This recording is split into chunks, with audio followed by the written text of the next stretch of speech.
And now we have door that opens to our interview room, but this door opens anti-clockwise. So whatever the etiquettes, the manners, the instructions, the guidelines that I've had for you while going for a clockwise door, now the instructions will come upside down. Earlier, we knocked at the door with the left hand, opened the door with the right hand, but now the instructions turn upside down. Now what happens? I knock at the door with the right hand and I open the door with the left hand. See, the things have changed upside down. Here, I give a very soft knock at the door with the right hand and then open the door with the left hand. I don't open whole of it. I show myself, beg permission for the entry. May I step in, ma'am? Permission granted. And then I'll enter. I'll request the camera to come in first. So, when I beg permission for the entry, may I step in, ma'am? Permission granted. See, I'm concentrating my examiner. I'm not deviating away from my examiner. I'm looking at my examiner. I'm not maintaining a very soft look over here. See, I'm not deviating my eye contact. I'm looking at my examiner. I have knocked the door with the right hand, opened the door with the left hand, and now on my back, I'm closing the door. When I'm closing the door, I'm not looking at the door, but I'm concentrating my examiner. I have closed the door on my back with the opposite hand.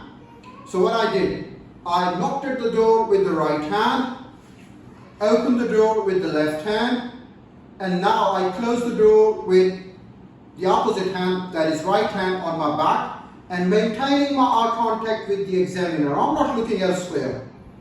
But there are a few wrong things that I could do as well. Say for instance, as I come over here, and may I step in, ma'am? Permission granted. I come in.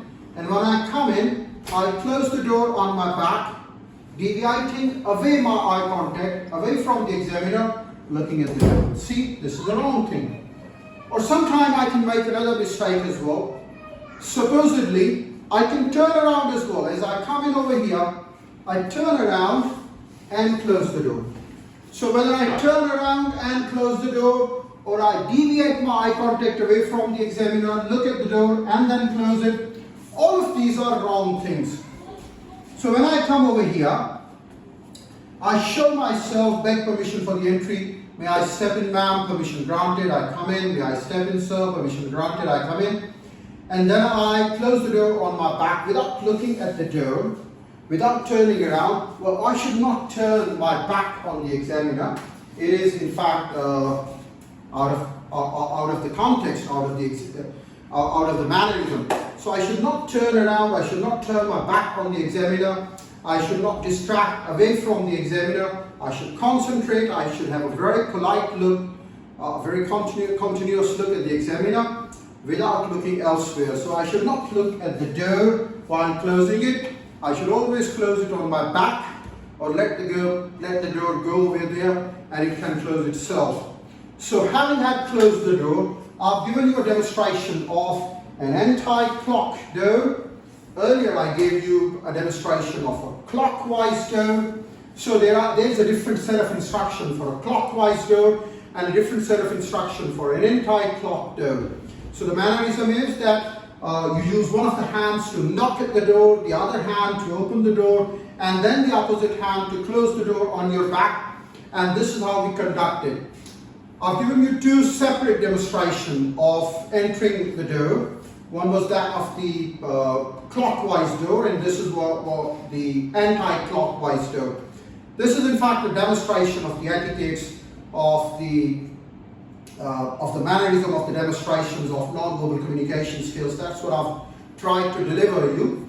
And in fact, I'm also letting you know that how should I interact with my examiner, how should I proceed with the activity, and what kind of a confidence that I should show over there so that I can convince my examiner I'm not the same person, I'm a person with an exception, I'm a person with greater activity, and that's how we do it. Next, I'll let you know about how to greet the examiner, how to walk to a candidate's chair, how to settle in a candidate's chair, how to get out of a candidate's chair, and then how to move out of the interview room.